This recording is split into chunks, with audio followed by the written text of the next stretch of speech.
fire philosophy, Nietzsche, Zen, and how to live.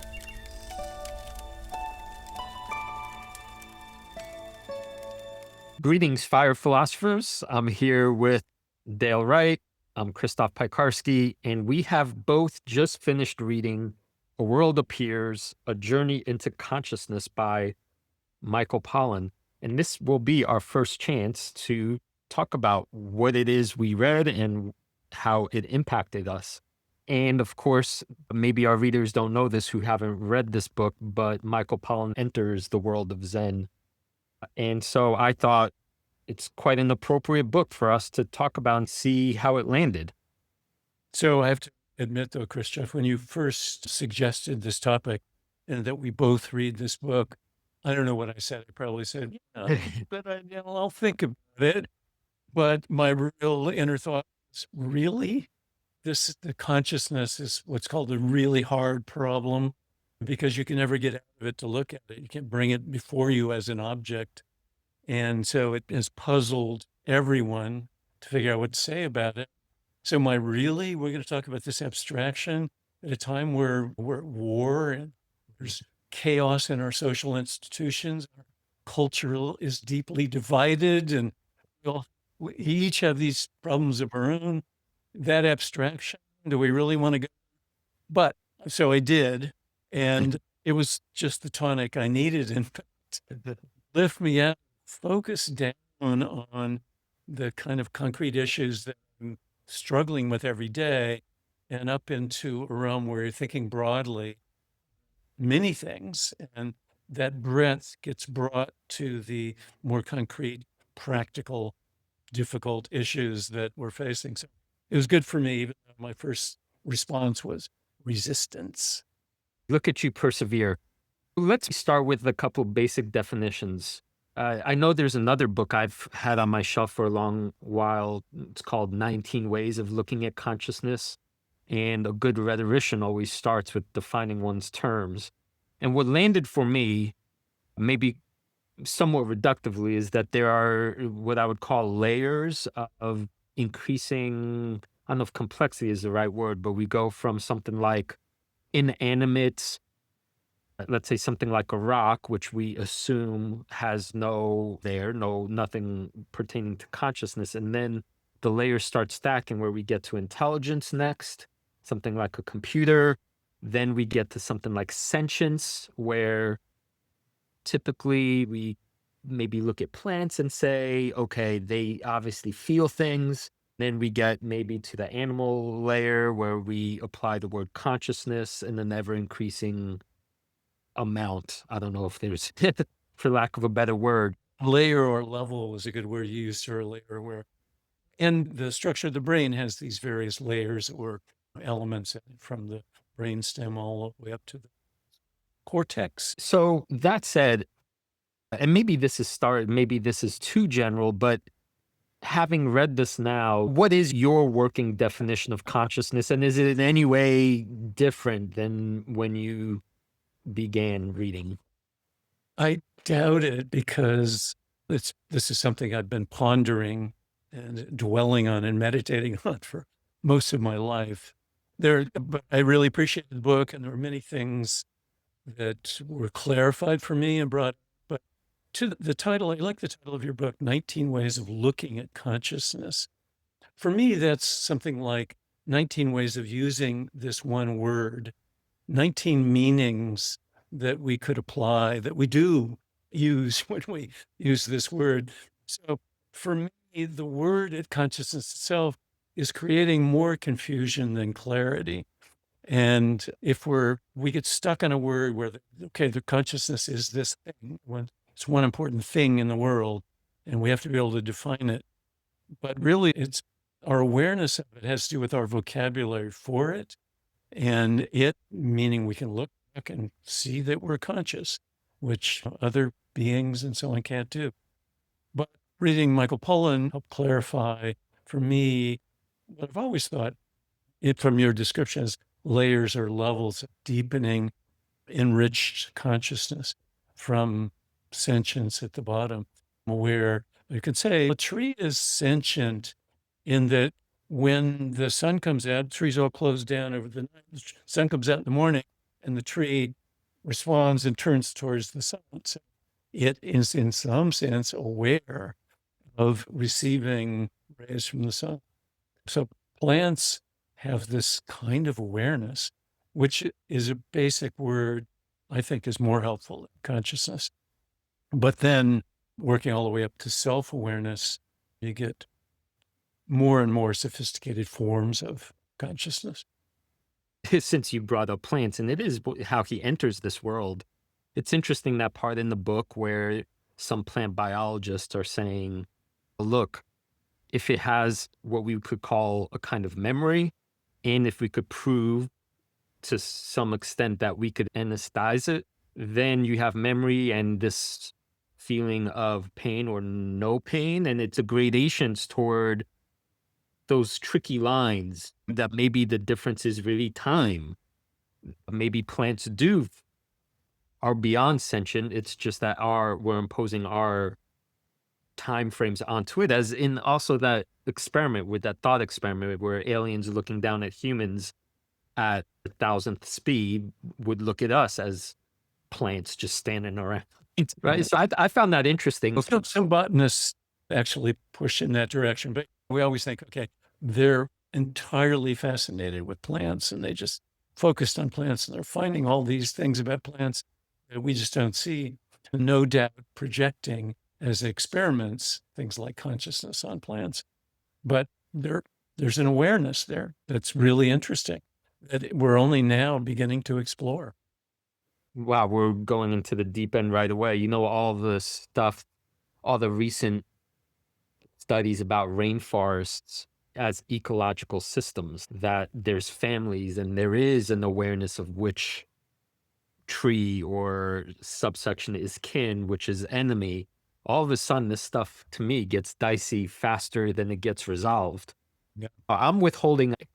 I wasn't sure if one of these kinds of questions leads me to think, okay, I'm a vegetarian mostly for ethical, moral reasons, because I don't want to cause unnecessary suffering on conscious beings. But all of a sudden, if plants are more conscious than I was assuming, then what am I going to eat? Cotton candy all day, which Rocks, just rocks. That's a nice bowl of sand. Yeah. But I've been interested for some time because a good friend of mine was interested and persuaded me of this, but also because I've studied Hinduism, but there's a tradition among some physicists and some religious seers that's called panpsychism. And there are scientific sort of versions of this where you study elementary particles and you see there's a certain kind of a spirit in matter, because matter is energy, matter is movement. And there are certain experiments that physicists have done where it seems like particles will opt for one thing or another, right? Wave, not wave. And so panpsychism is the view that there is no ultimate split between matter and spirit or mind. And that all the way down into the tiniest elementary particles, there's what's called proto-consciousness. In other words, the beginning traces of consciousness are there in matter. So it's part of matter. It's a material thing. So the whole split between life and non-life begins to fade into various levels of lesser and lesser distinction. And that view that Hindus going way back thousands of years worked on, where their whole pantheism, we're seeing everything as having this divine element, from higher seers and roshis down into just material matter, where there's some form of consciousness there, and it's divine spirit pervading everything. So there's a tradition of that actually some kinds of physics and other forms of science, neuroscience, are leading back towards as a plausible suggestion. I'm so glad you brought that up. Let's go back to maybe Buddhism 101. You wrote a book about it, so you're just the guy. Yeah. I have always been confused perhaps about this. There's Atman In Atman, I always understood as call it this oneness. Whereas you turn towards Buddhism, the teaching is anatman, right? Not that. There is no And one. Is Buddhism's response to Hinduism that kind of critique that no, there is no like panpsychism because you're starting to get closer to that wanting there to be an essence again? maybe a little bit, but more it's that the word Atman, going back into earlier levels of Sanskrit and other related language, was a reflexive pronoun, like I or me, like me. And so the formula, once what's called Vedanta or Advaita, non-dual Vedanta, gets going, was that Atman, who you think you are, your deepest self, is Brahma, the divine spirit. So the religious message there is you don't have to look outside yourself for divinity. It's there, it's out there, it's everywhere. So Buddhism is a denial in part, this is really complicated, in part of there being a deep eternal self. And they want to think of what you think of as yourself, which is you, is a finite temporal phenomena. Comes into the world at a certain time, goes out of the world at a certain time. And therefore there's nothing permanent about you or anything else. So you're saying, so in this sense, the Buddhist critique orientation, you're saying it doesn't apply to exactly to this question of panpsychism, that it's that the construction of self is a local critique, but this, call it total field, as it were. In early Buddhism, that's not part of the picture, but as Buddhism evolves, we get that comes back where versions of, okay, there is this spirit operating in the world of impermanence, and it's this beautiful creation. Well, what do we say about the whole thing, right? Or what's the ground of that? What's the basis of that? That gets back towards a divine essence in a way. So Buddhism denies that initially, brings it back, denies it, brings it back, plays with it in all kinds of ways. And that's where the emptiness teachings try to disrupt it when it gets a little too solid for the Buddhists' liking, right? This is how we started our conversation before we pushed the record button. We were having hard problems of our own. That's a common refrain in consciousness studies that Pollan looks at and brings to the reader's attention, that many philosophers, famously David Chalmers, who's one of the original thinkers in this field, said consciousness split into two kinds of problems: the quote unquote easy one, where let's just map where this stuff is happening in our brains using MRI machines. And that's relatively easy because we, through the scientific lens, know how to do that. But the hard problem is hard because, maybe let me ask you, why does it seem so hard from Chalmers' perspective? Just structurally, it's the only thing that we want to examine where you can't get behind it, right? Because the examiner is always that thing, that consciousness.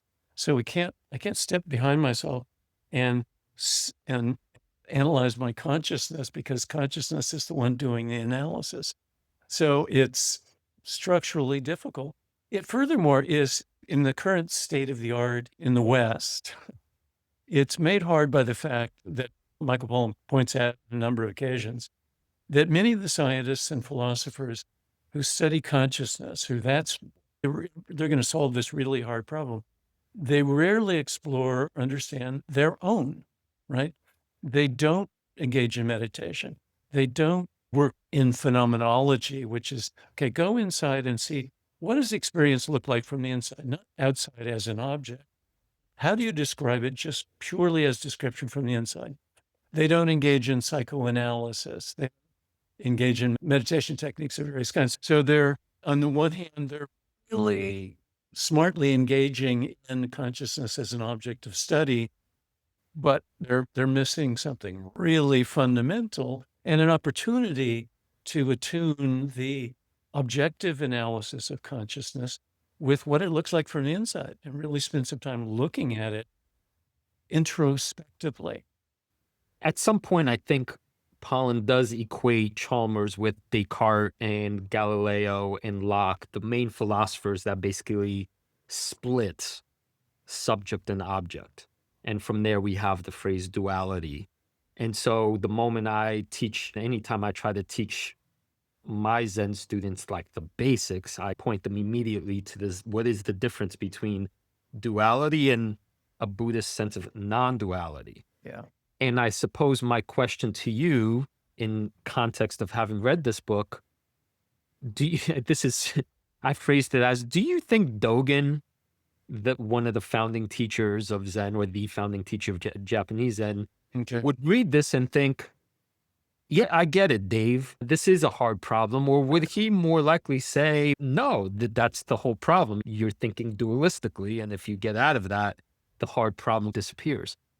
That's a great question. There is the same hard problem as Zen. There is. But let me get back to that, because I want to stress how Descartes is the beginning of modern philosophy, right? And it's a breakthrough based on medieval monastic sources where there's monks in monasteries are really doing smart meditations on what's going inside of them.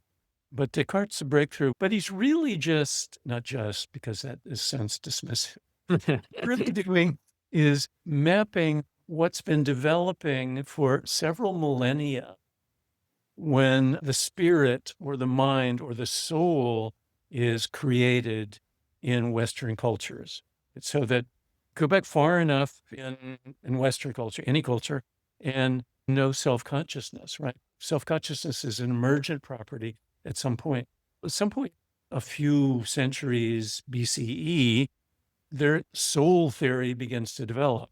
The theory of mind versus matter, spirit versus body.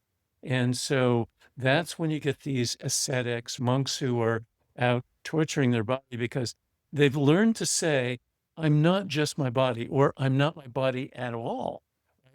I ultimately, because the soul is eternal and the body just comes and goes, I am my soul. So that setup, which was a huge breakthrough and led to all kinds of really intelligent breakthroughs in thinking. But once you can say that, it's important to be able to say that I'm not just my body. That mind-body split leads into further and further into monasticism. You get meditative monasticism. You get philosophers developing off that. And that's where Descartes is, as a monk who's really studying these things. I'm sorry to interrupt. It's the seed for how science is born. That's right. Separate yourself, be objective, get your consciousness out of the picture where you're just looking at something and you're not there at all. What we've learned more recently is, no, you are there, but never. Anyway, well, there was this great line in that Pollan mentions from Milan Kundera that Cartesian, I think, therefore I am, is a statement from an intellectual who underrates toothaches. So Descartes' conclusion stems from being in this really monastic lineage where it's only spirit and mind and subjectivity, and forgetting that what we've learned in the meantime, going down into the brainstem levels of feeling and sentience and consciousness emerges from these deep levels, and it comes up into higher and higher levels of consciousness. And that's really true. And what's happened since then, and Kundera and so many things are a function of this, right? Interest in the body is, right? So from the 19th century, they get the Olympics back. Okay, athletics is great. We began medical science teaches us about the body. Diet becomes something that's important. It matters what you eat, and so on. All of that is a movement beyond this Cartesian focus on mind and consciousness as the basis for any kind of thinking. So back to the question, would Dogen, do you think he would dismiss this question outright as it's a problem of the way you're asking it? Would he give one of his mystical answers, non-answers, like you're just asking the wrong thing? Or do you think there is something he would acknowledge as hard about the way we trap ourselves? Yeah, I think much of what Dogen writes is response to this inner problem. But Dogen is finding solutions, right? So he shows us ways beyond the hard problem. He shows us that you can get into experience where you merge with mountains and streams, right?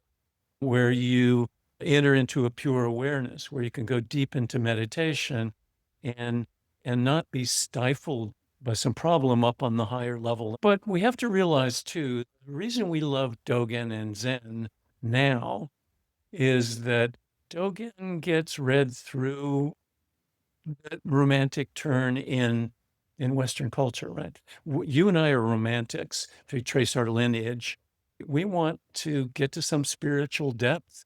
We want to see past materiality or past money or past career. What is the inner spirit about? And that comes from the romantic tradition, which is a turn against industrialization and so on. So our way of reading Dogen, what jumps at us from Dogen are all these great themes from this tradition in our heritage. So maybe your first point was right, but Dogen wouldn't even understand the question. But I can't help but read Zen as this introspective culture that really does see consciousness is an issue. What do we make of that? And how do we not allow it to bog us down and to get us trapped in self-absorption?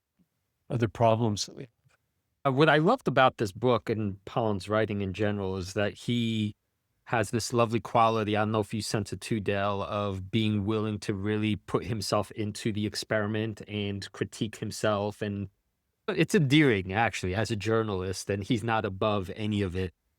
It's fast forward a little bit. He goes to a Zen retreat, and Joan Halifax, who is his teacher at that retreat, tells him to look for a thief. Imagine your mind has a series of rooms and you're looking to try to find a thief, which I think is a stand-in for the self of some sort. And when, I think the implication is when you don't find that thief, you will experience a certain kind of relief. But simultaneously, there's a lot of, he talks about maybe from a more scientific perspective, why our minds evolutionarily did in fact construct this sense of self for survival reasons and so forth. And I found that a delicious tension between, on one hand, relief, and on the other hand, oh, if you want relief, you're actually messing with something that's very potentially disastrous if you completely unlock it. Or in my own response to that, before I get yours, is that probably this is why in the Zen tradition anyway, you are instructed to work with a teacher so that you're not just in there poking around and dissolving your sense. And maybe why some psychedelic trips, when they go very poorly for people, too much too soon, and you can't quite reconstruct and unsee something. What's your sense of this tension? Yeah, many people not so familiar with Zen know there's something called Zen sickness, and an acolyte, a young man or woman, goes into a Zen temple, and they say, "Okay, sit down, shut up, start meditating," and you do this lots, and just see what's in there, check it out. And for some people, if they would to take this picture of look in the various rooms in your mind, is there a thief in there? And the answer would be, yeah. In fact, there is. There's several. There's several. They're looting the So- pantry and the. And so what so your point is, you need help then. And that's what a Zen master is about. Zen master will be able to see, hopefully, should.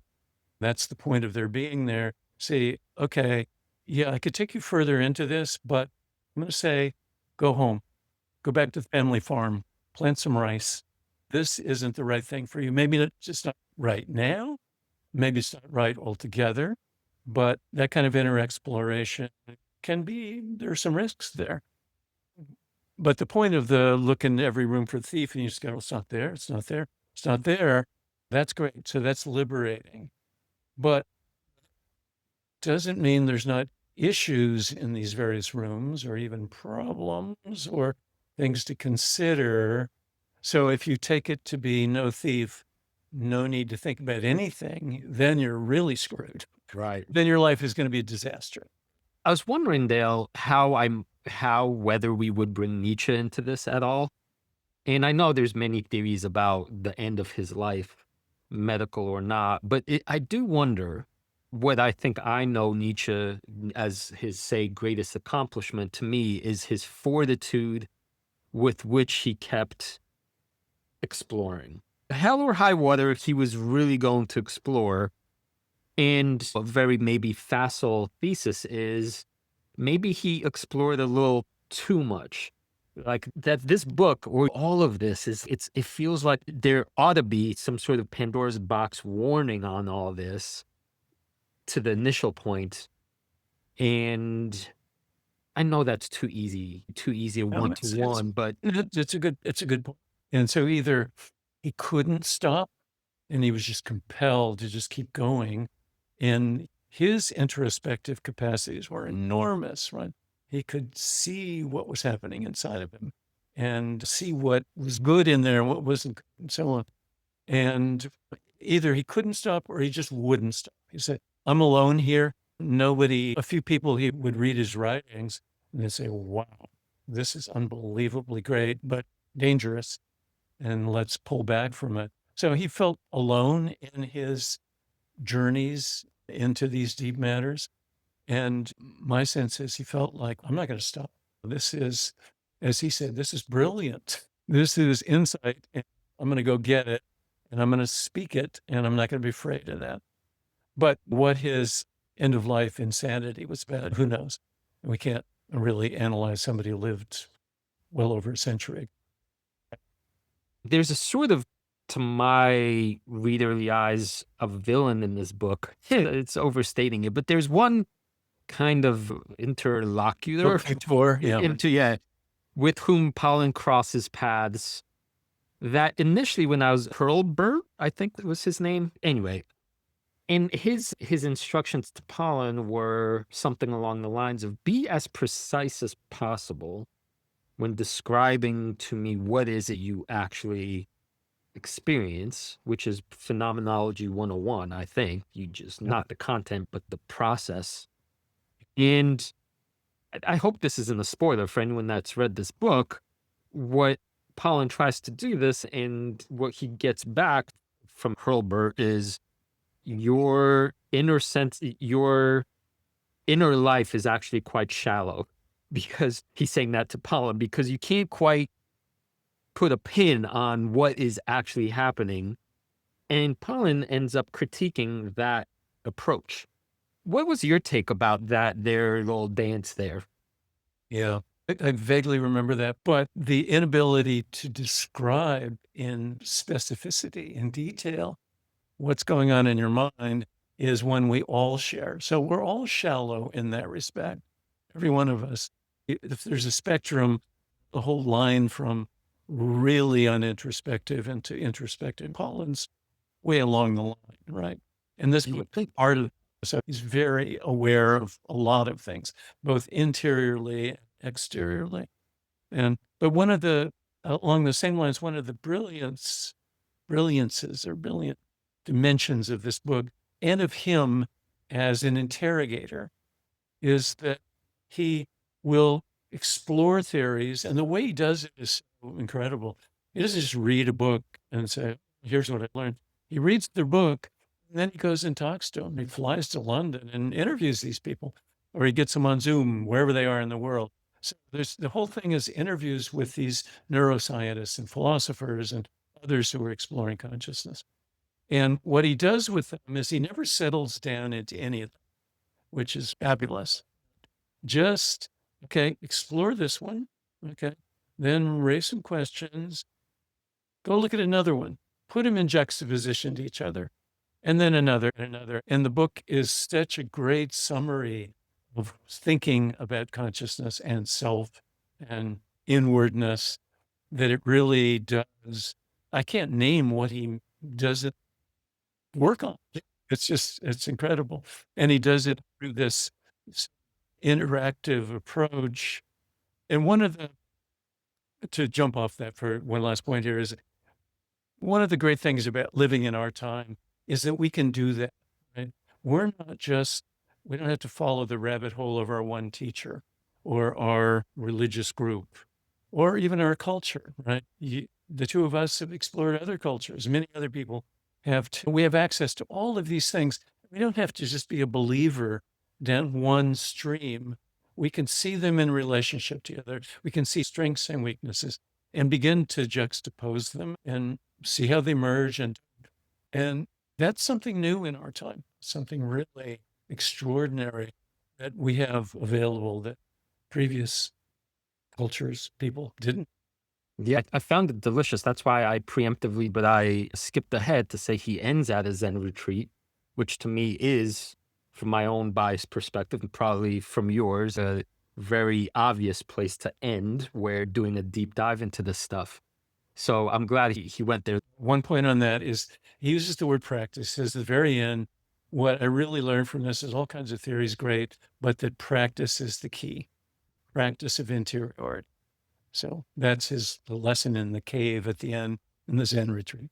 I sensed it reading this. That I don't mean to be, I don't mean to assume too much of myself, but I thought if I were a Zen teacher and Michael came to me knowing his brilliance and his willingness to experiment, but he is an academic or he's a writer, so he's up in his head, how would I give him a taste of Zen practice? And it's pretty much what Joan Halifax does is sits him in a cave, basically, and says, just do what you would do in a cave by yourself and look at the stars, and you sit and you feel, because there is no other, otherwise it'll just be another theory amongst theories.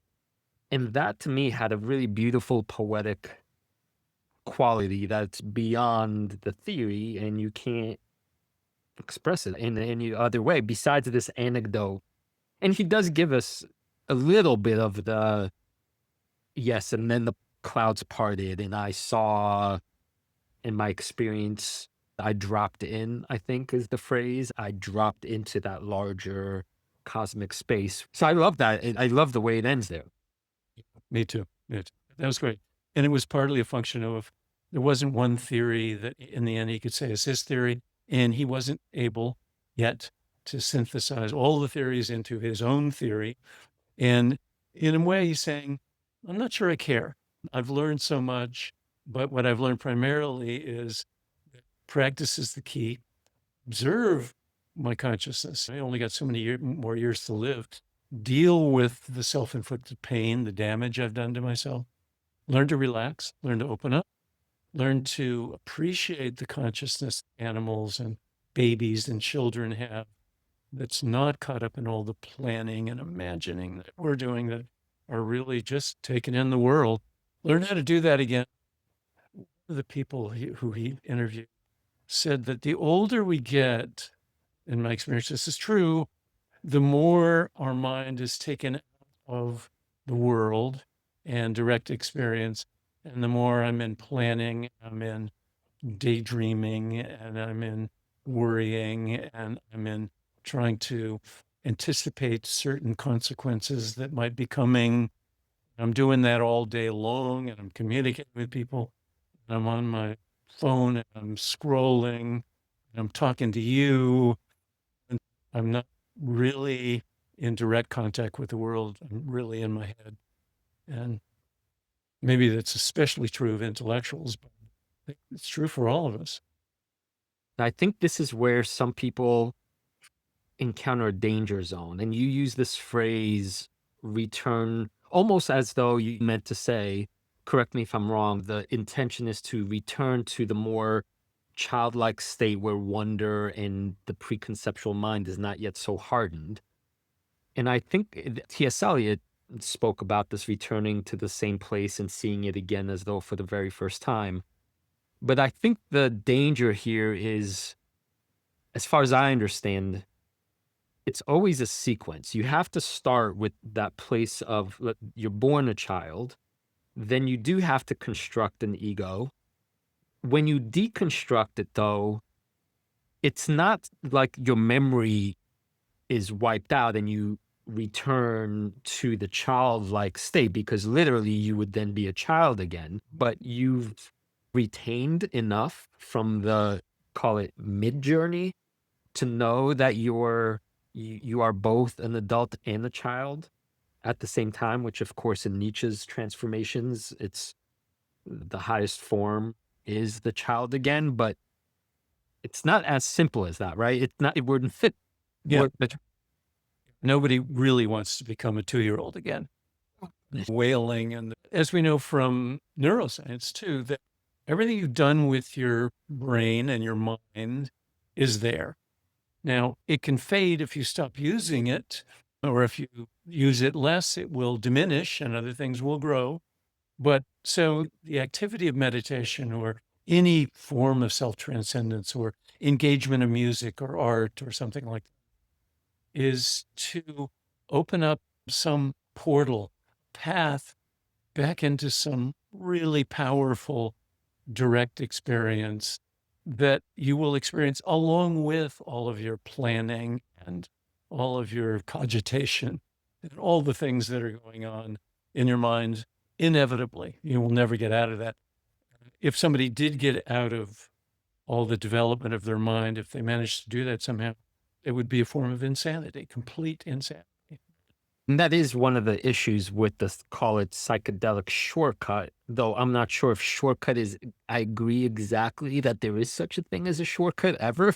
But I think if they're, in the one sense, that's easy to understand, the shortcut is treacherous for that reason. It almost chemically, let's say, disarms you. So you do return to that state, but you don't have the relational perspective anymore from which to gauge that state of open wonder. So it's almost like you become incapacitated as though you were a child in a way. I don't know if that's putting it well.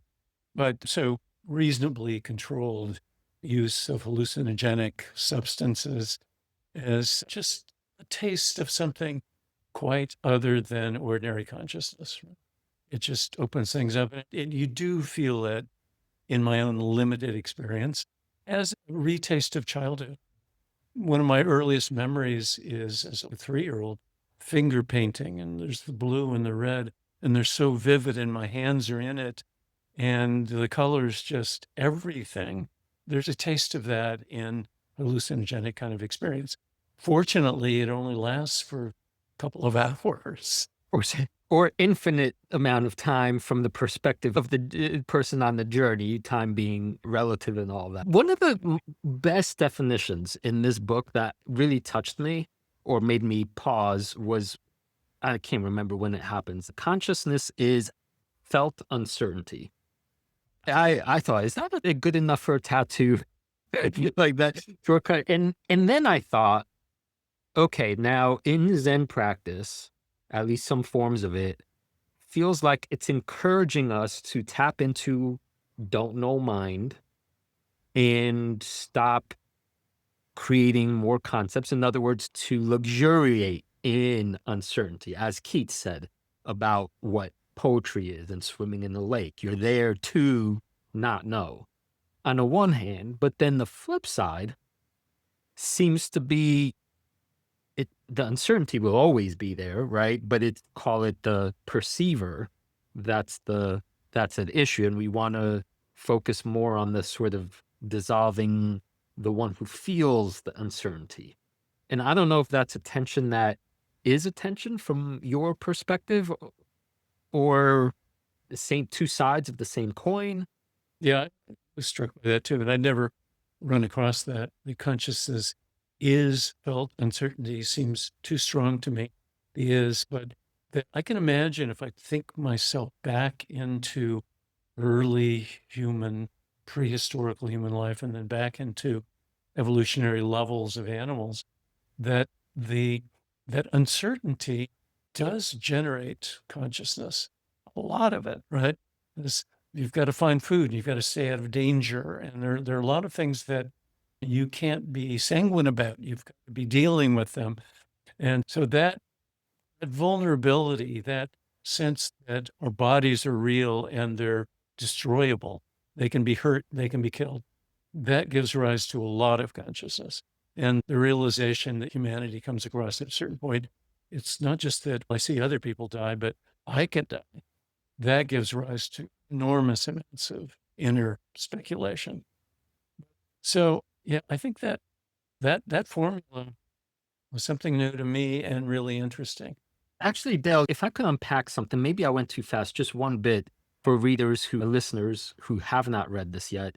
I think the exact formula is that when you're operating on habitual mind, so let's say you're driving somewhere and you know the path very well, we've all had the experience where we almost warp from point A to point B, but can't remember anything that happened between the two because everything was as expected. So therefore, in that sense, we weren't conscious of that bit of road.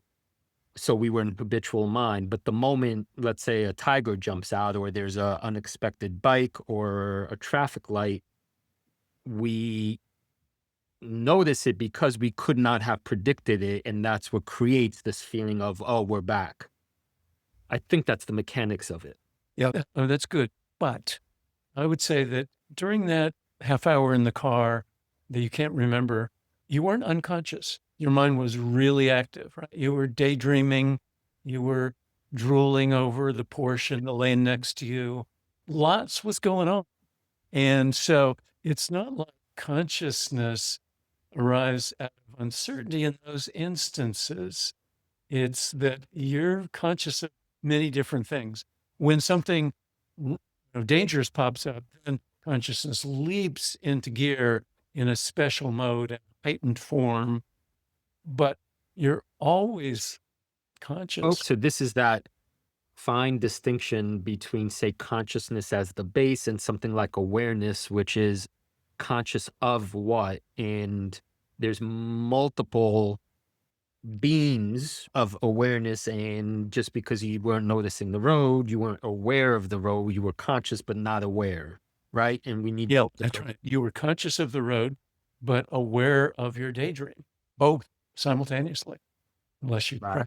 You just raised another point, which maybe this is something that, as Pollan himself says, you could only experience and can't talk about, which is this notion that pure awareness has no subject.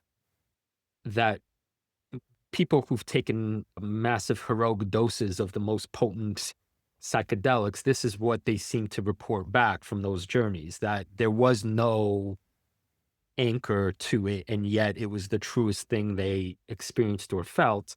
And I was thinking back to, I think Pollan alludes to this, one of the most famous philosophical papers of all time, which is Nagel's What Is It Like to Be a Bat, a paper I sign my students all the time. It's very handy for animal rights issues. But from this perspective, it is making a grand assumption that you need subjectivity for consciousness, whereas these explorers are saying something else. What did you take from that? When you say that, where subjectivity is separate from objectivity, is that what you mean there? Because there is subjectivity right there, because there's experience. You're experiencing. There's no, I'm the experiencer and here's what I'm experiencing. There's just the experience. That's all you're aware of.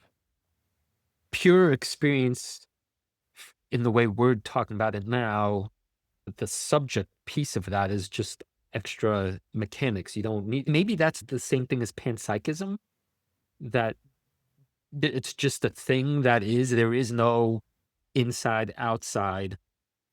Or hard line between inside and outside.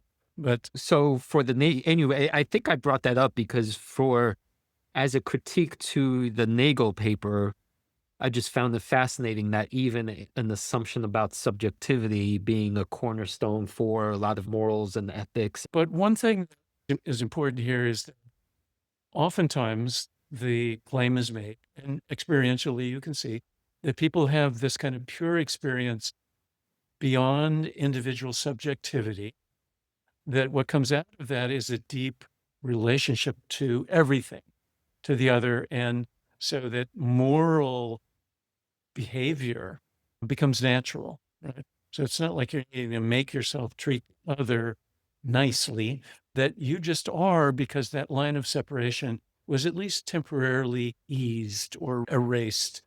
And so that you can see past it and you begin to sense the feelings of others like you sense your own, never in exactly the same way. So the claim that a sort of pure isolated subjectivity that's in self-control is needed for morality is at least partly false out of these cases of extraordinary individuals who come out of in-depth imaginative experiences with a deep sense of connection to others that makes morality natural. Right, which is my favorite line of all time. I don't know if I told you this, Dale, the Dylan's line, but to live outside the law, you must be honest. Yeah.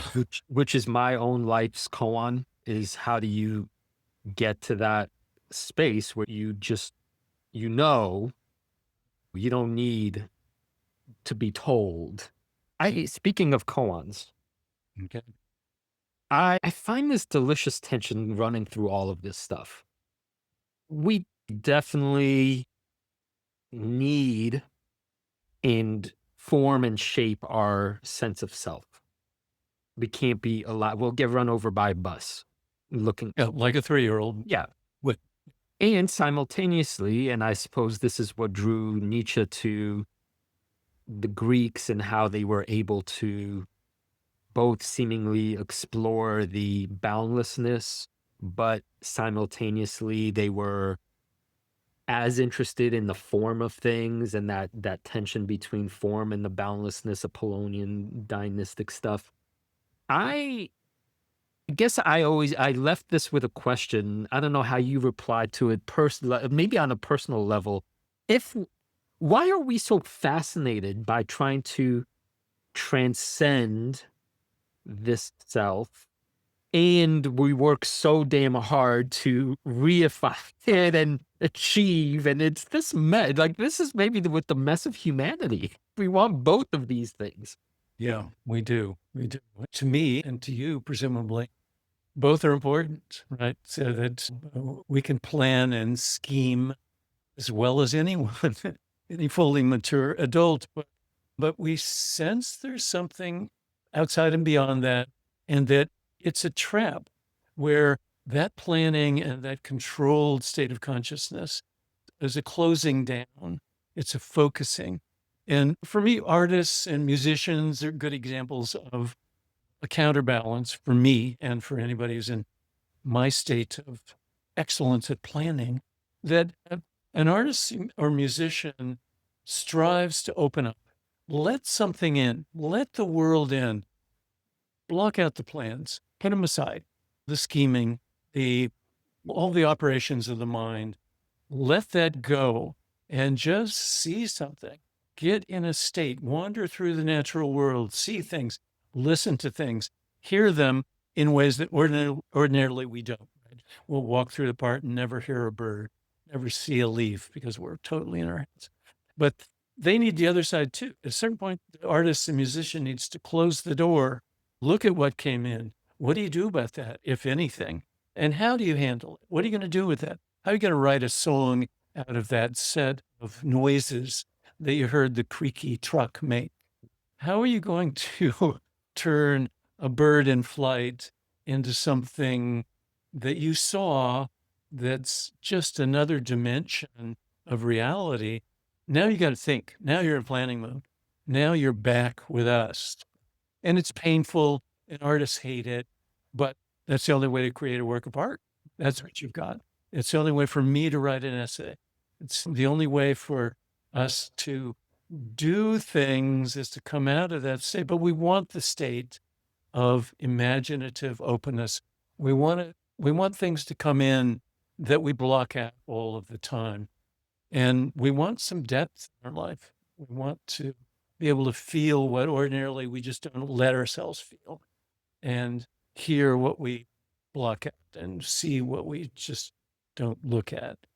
Yeah. So we want both, and they both are, they're a match set.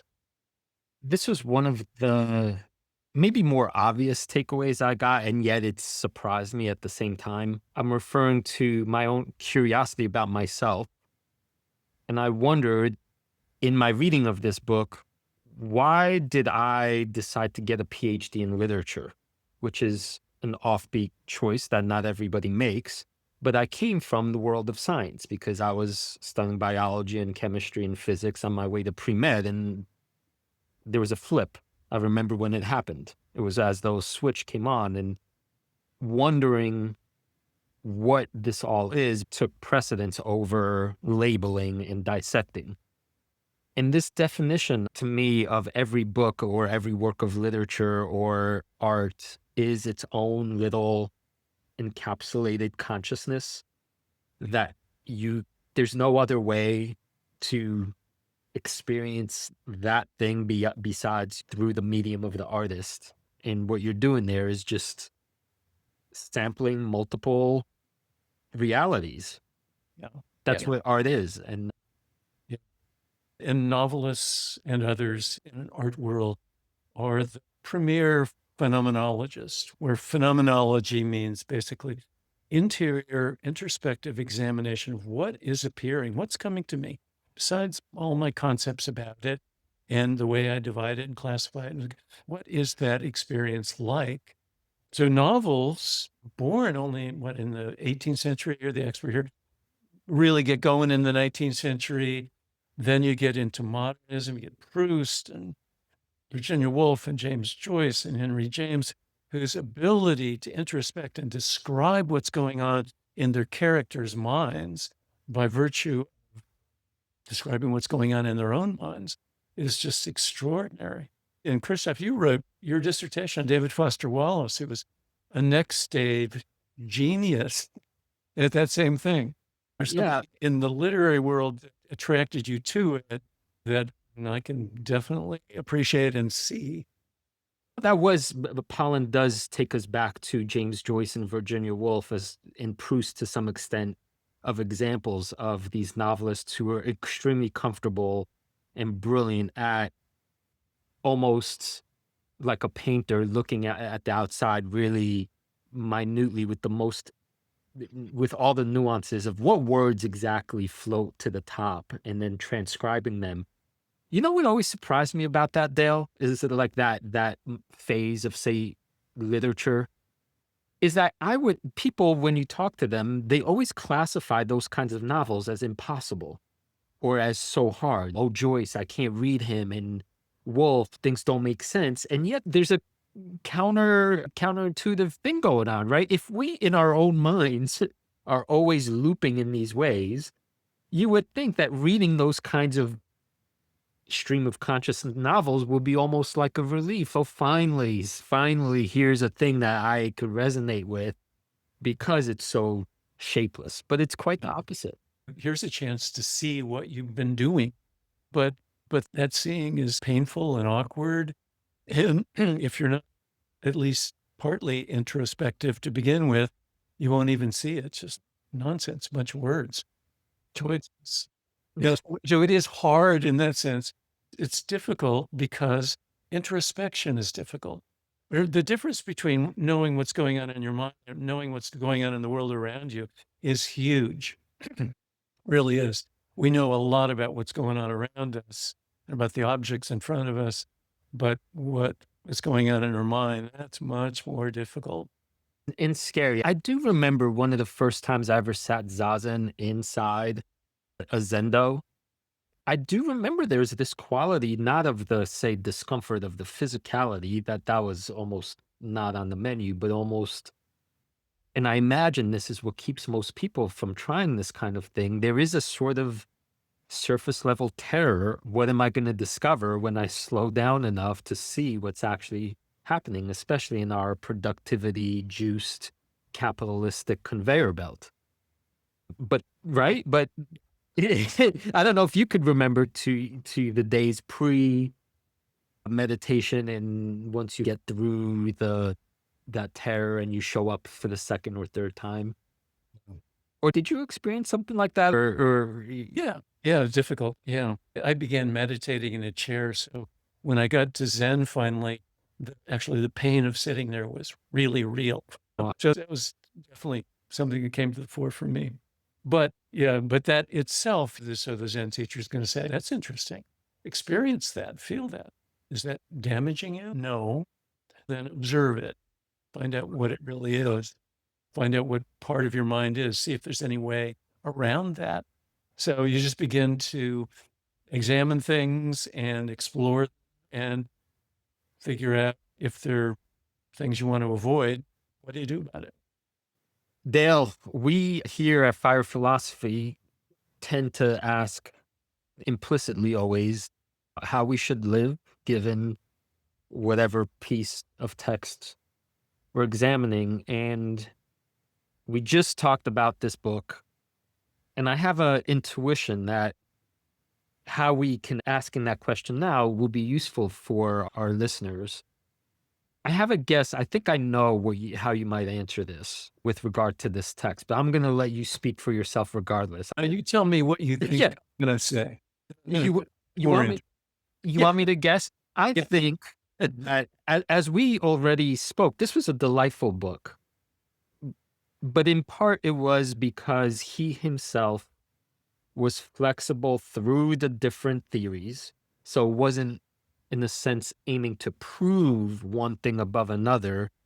But he lived as a think maybe with the heart of a true journalist, which is why he's so revered, is that no matter what he encountered, he learned something and then he tested it and then he went to the next thing. And that's a life of, I would call, curiosity. That's what was on display. Yeah. Curiosity about something really close to home, right back in his own head. Yeah. And so if you want to read one book about consciousness, this is the book. The other ones I've read are anything but delightful, and I don't seek them out anymore. And part of my resistance to this one, because they seem so abstracted and so caught in feedback loops that aren't going anywhere.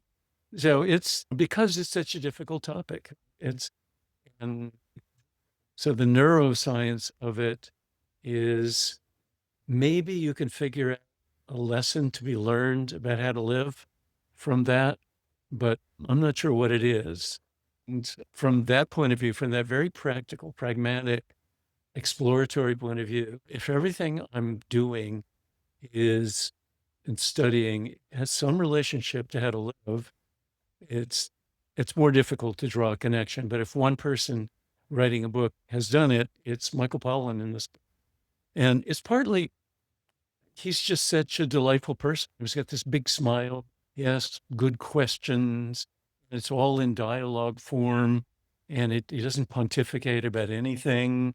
And He offers his own rebuttals, but he never steps up to a soapbox.